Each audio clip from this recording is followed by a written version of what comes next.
आधी रात की सवारी। रात के ठीक 12 बज रहे थे।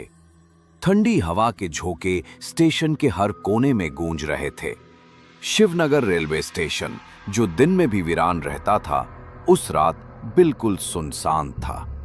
केवल एक बूढ़ा चौकीदार था, रामू काका। वो स्टेशन की बेंच पर बैठा लालटेन की रोशनी में बीड़ी सुलगा रहा था। अचानक उसे बहुत दूर से ट्रेन की सीटी सुनाई दी।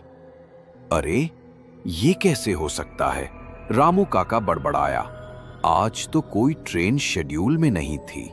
लेकिन कुछ ही मिनटों में धड़धड़ाती पटरियों की आवाज स्टेशन के पास आने लगी।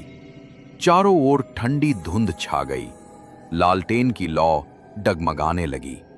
और तभी एक पुरानी टूटी फूटी ट्रेन काली धुआं उड़ाती हुई स्टेशन पर आकर रुक गई। उस पर लिखा था 1212 आत्मा एक्सप्रेस। रामू काका के रोंगटे खड़े हो गए। उन्होंने देखा ट्रेन के डिब्बों से कोई इंसान नहीं, बल्कि सफेद कपड़ों में लिपटे साए उतर रहे थे।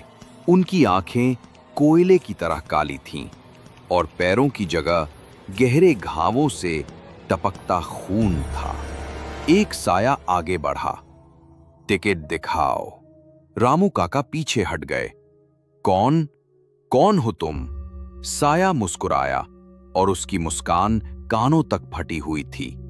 हम वो हैं जिनका टिकट कभी फाड़ा नहीं गया।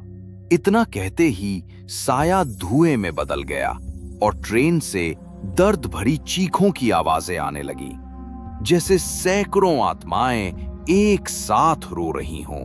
रामू काका ने डर के मारे भागने की कोशिश की, मगर उनके पैर जैसे जमीन से चिपक गए। अचानक किसी ने पीछे से उनके कंधे पर हाथ रखा। उन्होंने मुड़कर देखा।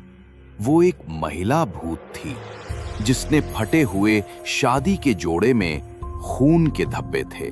तुम हमारे साथ चलो, इस ट्रेन में सीट खाली है। रामू काका चीखते हुए गिर पड़े। उनके मुंह से आवाज नहीं निकली।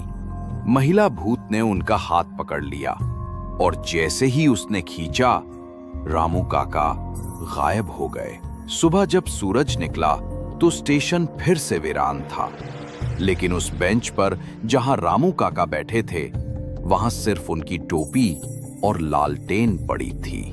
रेलवे के रिकॉर्ड में लिखा गया कि रात में किसी ट्रेन का गुजरना दर्ज नहीं हुआ, लेकिन उस दिन के बाद से हर पूर्णिमा की रात लोग कहते हैं कि स्टेशन पर एक काली ट्रेन बिना इंजन के आती है।